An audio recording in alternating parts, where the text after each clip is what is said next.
And today we're taking a look at the Cuisinart Stand Mixer meat grinder attachment with sausage stuffer. So you got your Cuisinart Stand Mixer and you're feeling like a pro and you want to start doing your own ground meat, sausages, or even breadcrumbs, firm vegetables, dried fruits, or cheeses. Here we're going to go ahead and take a look at the meat grinder attachment MG50, where you can level up from stand mixer baker to your families and friends inside man or woman or both or neither butcher. So now you know to turn that phone off, put your emails on unavailable, and go from nice baker person and go audition for a horror movie where they need a butcher, because we know you're that guy or girl or both or none. You know we love you no matter what. So now that we got hyped up, let's go ahead and open this box. If you want to watch the full Cuisinart Stand Mixer video, we're going to leave a link in the description.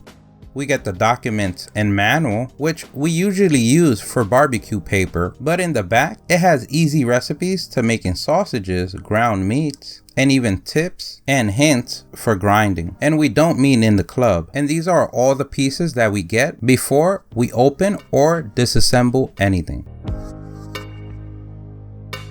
First, we have the meat pusher. And yes, I did verify the manual and that's the name. The great thing about this one is that you can open the lid and also becomes storage. And when we open it, we have our two grinding plates, medium and coarse, as well as our cutter blade. We also get our large sausage nozzle and small sausage nozzle. And this is a great plus because it saves space. You could store it inside the pusher. And the great thing about the two nozzles, you can make your regular size baked sausages or your small size breakfast sausages. Or you can even play around in the middle making hot dogs.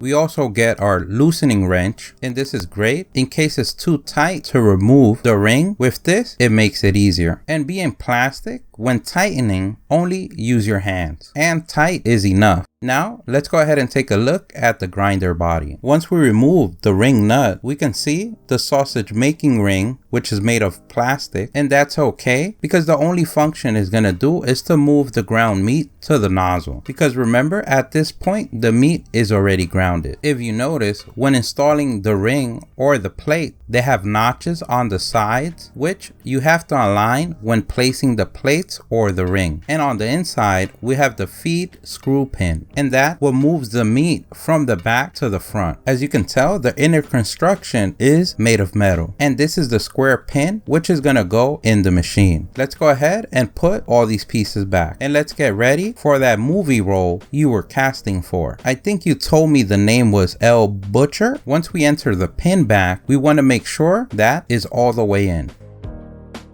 Then we place our cutting blade with the flat side outside. Then we place our grinding plate, either medium or coarse, that according to the manual, medium is for grinding raw meat, cooked meats, breads, and breadcrumbs. And the coarse one is used for grinding raw or cooked meats, firm vegetables, dried fruits, and cheeses. And finally, we put our ring nut. And remember, the first thing is safety. We want to have the machine off and disconnected because we don't want to make the special effects guy's job a lot easier. Let him digitally remove your fingers, and don't let it happen before you even get the job. Let's go ahead and remove the port cover from the stand mixer, and let's go ahead and align and insert the meat grinder attachment with the hole and pin on the side. Once we align the pin, we can go ahead and tighten the knob hand tight. You can give it a little pull to verify that everything is well put. Then it must look like this. If it doesn't, go ahead and hit that like button on the video because we know life is going great for you. Now we're ready to install the meat tray. Let's go ahead and ground some meat. And today we're using beef. And the first thing that we want to do is refrigerate the meat for half an hour or an hour before cutting it. We always want to keep the meat under 45 degrees Fahrenheit. Because remember, when grinding the meat, you're gonna get heat. And even though that rhymed, remember that safety is the number one thing. So having the meat under that temperature is going to keep it safe, and also you're going to have a better grind. And doing it cold is also going to provide you a better quality cut, which is also going to equal to a better tasting meat. We want to cut the meat in 1-inch or 2-inch cubes or 1-inch strips.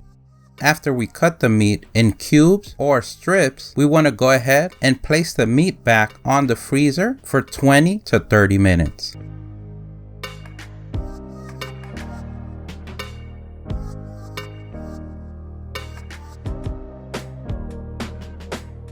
Let's go ahead and place part of our meat on the tray.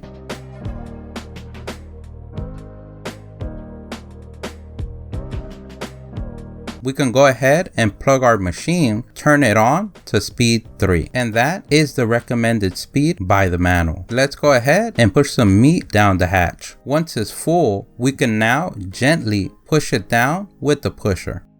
The great thing about grinding your own meat is that you know what you're eating, and you can't get fresher than that. From buying the meat to grounding the meat to making sausages, you were at all times the captain of the operation. Now that you have your ground meat, you can use it for whatever dish that you want. From meatballs to hamburgers, remember, you are the strongest avenger. So whatever you decide will be the best option. If you want to check out our hamburger patty video done 2 ways, smash and regular patty, we're going to leave a link in the description. Now that we have everything connected, let's go ahead and plug our machine back on. Remember first that safety is the number one thing. You want to unplug the stand mixer before removing or placing a new attachment. Now let's go ahead and take a look at the sausage maker part. If you want to see the full video on how to make sausages, we're going to leave a link on the description. We're going to use the wrench to loosen the ring, then remove the metal plate and place the plastic plate. We're going to place our nozzle in front of the plate and make pressure so it won't move, because being of plastic and not having the same weight as the metal one, it can move from the notch. So using the nozzle for the sausage stuffer to hold it in place, it is a pro tip. And even the stand mixer going through an earthquake, we still got it in the first try. As you can tell, the different sizes of the nozzle would give you a different sausage size.